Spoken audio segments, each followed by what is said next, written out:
নাটোরের লালপুরের শালিকাকে ধর্ষণের দায়ে দুলাভাইকে যাবজ্জীবন কারাদণ্ডের আদেশ দিয়েছে আদালত। সেই সঙ্গে 50,000 টাকা জরিমানার আদেশও দেওয়া হয়। নাটোর প্রতিনিধি জানান, সোমবার নাটোর নারী ও শিশু নির্যাতন দমন ট্রাইব্যুনাল আদালতের বিচারক জেলা ও দায়রা জজ মোহাম্মদ আব্দুর রহিম আসামির উপস্থিতিতে এই রায় ঘোষণা করেন। দণ্ডপ্রাপ্ত জাহিদুল ইসলাম জারেদ লালপুর উপজেলার আব্দুল্লাপুর পূর্বপাড়া এলাকার মজিদ প্রামাণিকের ছেলে। মামলা সূত্রে জানা যায়, 2021 সালের 15ই মার্চ ভিকটিমকে বিয়ের প্রলোভন দেখিয়ে কুষ্টিয়া জেলার মিরপুর উপজেলায় আত্মীয়র বাড়িতে নিয়ে গিয়ে একাধিকবার ধর্ষণ করে।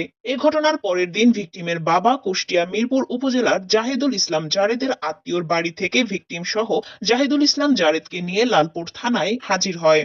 এরপর জাহিদুল ইসলাম জারেদকে আসামি করে ভিকটিমের বাবা জমশেদ আলী বাদী হয়ে নারী ও শিশু নির্যাতন দমন আইনে একটি মামলা রুজু করেন। নাটোর জেলা ও দায়রা জজ আদালতের সরকারি কৌঁসুলি আনিসুর রহমান জানান, মামলাটির সাক্ষ্য প্রমাণ শেষে দোষী সাব্যস্ত হয় জাহিদুল ইসলাম জারেদকে যাবজ্জীবন কারাদণ্ড ও 50,000 টাকা জরিমানার আদেশ দিয়েছে আদালত। জরিমানার অর্থ ভিকটিমকে প্রদানেরও আদেশ দেওয়া হয়।